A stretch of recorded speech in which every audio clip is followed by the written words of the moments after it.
Bonsoir Beignot. Bonsoir.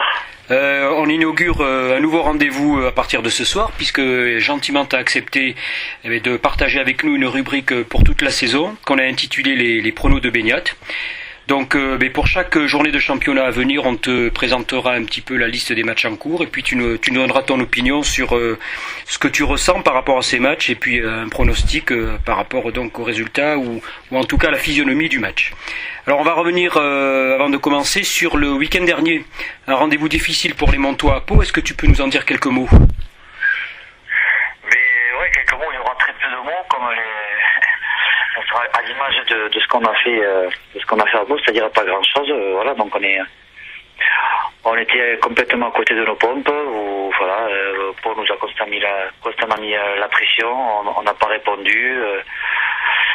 Voilà, on s'est quelque peu enlevé, comme on dit, et voilà, c'est chiant parce que dans l'état d'esprit, on fait le yo-yo, quoi. On passe d'un bon match à un mauvais match, et le problème c'est que c'est récurrent, et voilà, donc là on n'a pas donné l'image d'une équipe de rugby, on n'est pas des joueurs de rugby à l'extérieur, quoi. C'est voilà. Pourtant, vous n'étiez pas très loin à l'arrivée. Vous êtes à peine à 3 points du bonus. Il manquait pas grand-chose. Oui, bon. C'est un peu un trompe-l'œil quand on voit le contenu du match. On est très loin du compte. Donc, ça aurait été un lobe de prendre ce point-là. On revient avec 0 points, c'est largement mérité. Eux, ils ont 5 points, c'est largement mérité. Et voilà, on est surtout désolé pour les supporters qui avaient fait le déplacement. Bon, alors on va se projeter sur la dernière journée de ce bloc, puisque c'est la 10e journée et c'est le 5e match de ce deuxième bloc. Alors la journée est divisée en deux, il y a des matchs le samedi 12 et puis en particulier le match du Stade Montois le dimanche 13. Donc on va partir sur le principe suivant, tu nous parles uniquement des autres matchs et puis on s'abstiendra pour le match du Stade Montois. On comprend bien que c'est difficile pour toi de parler de ces matchs avant l'heure. Alors on commence par la journée de samedi, le premier match, Albi Aix-en-Provence. Albi qui est 7e et qui reçoit Aix-en-Provence 5e. Ouais, ça fait partie d'un des gros matchs de la prochaine journée. Voilà, moi dans leur début par rapport au début de championnat que fournit Albi, je le vois vainqueur. C'est une équipe qui lâche pas le morceau à la maison, et à l'image de leur entraîneur que j'ai pu côtoyer pendant 2 ans sur Roche. Voilà, je sais que les matchs à domicile, ça le tient à cœur, et voilà, je vois bien Albi s'imposer 22 à 18 quand même, avec une petite marge quand même.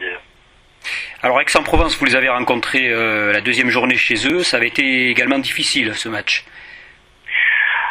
Oui, c'est à l'image de nos matchs à l'extérieur, voilà. Un peu bousculé au niveau du paquet d'avant. Voilà, on répond de façon épisodique, quoi. Juste quelques coups qui nous remettent de temps en temps dans la partie, mais on n'est pas constant. Donc voilà, et avec une équipe typique de Pro D2 avec un gros pack et un bon buteur. Donc voilà, et une équipe qui s'exporte pas trop mal. Alors le deuxième match, alors ça sent bon le terroir avec nos amis occitans qui reçoivent La Rochelle. Hoche qui est 12e avec 18 points et La Rochelle qui tout doucement mais sûrement est en train de remonter, 4e avec 23 points. Ouais, mais La Rochelle, ils montent en puissance. Voilà, je crois qu'à l'arrivée de ce championnat, ils ne se rendent pas trop loin de leur objectif. Donc moi je les vois sur leur belle lancée de la victoire à Bourgoin et le carton qu'ils ont mis contre Narbonne. Je les vois bien gagner à Auch 21-17, mais bon, ils auront pas la partie facile. Alors le troisième match, là c'est le match un peu de tous les dangers, des extrêmes. Un Béziers qui est 15e avec 10 points, reçoit Périgueux 16e avec 9 points. Ouais, mais là c'est le match fond de classement, donc pareil, ça sera, de toute façon, comme tout le match de Pro D2, il n'y aura pas un gros écart, donc je sais pas, ça peut être, voilà, je sais pas, du 15 à 12 pour Béziers. On continue avec Narbonne qui est en fin de tableau, cette année encore 14e avec 15 points et qui reçoit Grenoble qui confirme ses prétentions, 3e avec 28 points. Oui, mais voilà, là c'est Grenoble, ça fait partie de l'épouvantail de la poule. Moi je considère que c'est un des plus gros effectifs de cette Pro D2. Ils sont sur le bord de lancer malgré leur défaite à Tarbes, mais de peu tout de même, ils repartent avec un point. Et Narbonne qui connaît a connu une intersaison difficile, un début de saison difficile, et en plus qui n'est pas épargné par les blessures. Donc je vois bien Grenoble s'imposer à Narbonne 23-18. On continue avec Pau, donc Pau qui avait 2 réceptions à la suite après le match du Stade Montois. Pau qui reçoit Carcassonne, alors Pau 8e avec 22 points et Carcassonne 6e avec 23 points. Ouais, mais là, je dirais qu'il y a une équipe de Pau-Paloise qui nous ressemble étrangement, voilà, qui est capable du meilleur comme du pire, et voilà, elle a connu le meilleur le week-end dernier malheureusement pour nous, en nous mettant 5 points. Voilà, je les vois pas se trouver ce week-end une fois de plus. Donc non, je vais voir vainqueur 22-16 et Carca avec un point de bonus défensif, parce que c'est Carcassonne, c'est une équipe pareille comme Aix-en-Provence qui ont un peu le même profil et qui sont capables d'embêter toutes les équipes. Alors tu as des contacts encore avec les Montois de Carcassonne, comment ils se sentent dans ce club? Oui, ils se sentent, ça va juste au niveau du projet de jeu, voilà, c'est assez différent du Stade Montois. Le Stade Montois, c'est un jeu un peu plus aéré, on va dire, et là-bas c'est un peu plus compact, donc voilà, mais bon, sinon ils sont contents d'y être, surtout de rejouer au rugby. Alors là, c'est le choc de la 10e journée. Oyonnax premier avec 31 points, qui reçoit nos voisins d'Aqua, second avec 30 points.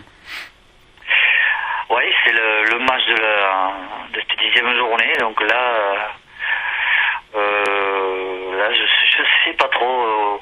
Oyonnax qui reste sur une bonne dynamique. Je les vois tous les mêmes vainqueurs, parce que bon, il y a quand même un long déplacement. Dax, je sais pas comment ils y vont, s'ils vont en bus ou en avion. Bon, s'ils vont en bus, au bout d'un moment, ça pèse au niveau des jambes. Donc voilà, je pense qu'Oyonnax va gagner, on va dire 25-18. Alors le dernier match avant celui du Stade Montois, c'est dimanche. Bourgoin qui reçoit Tarbes. Alors Bourgoin un peu décevant cette année, en descente top 14, 11e avec 19 points. Et Tarbes juste au-dessus, 10e avec 21 points. Oui, mais bon, ça reste ça. Bourgoin, c'est vrai qu'ils ont connu 2 déconvenus, je crois, à domicile, Pau et La Rochelle. Oui. Mais bon, ça reste quand même un des plus gros effectifs de ce Pro D2. Donc bon, le week-end dernier, ils n'ont pas joué, faute aux intempéries sur Aix-en-Provence. Ils ont pu se reposer, et je pense qu'ils ont à cœur de montrer un autre visage à leur public dans leur stade. Donc je ne les vois pas du tout perdre à la maison, et je pense même que le score sera un peu lourd. Voilà. Je peux me tromper, mais je vais dire 32-18 pour Bourgoin. Alors le dernier match, c'est Mont-de-Marsan. Sans parler de ce match-là, le bilan de ce deuxième bloc pour toi?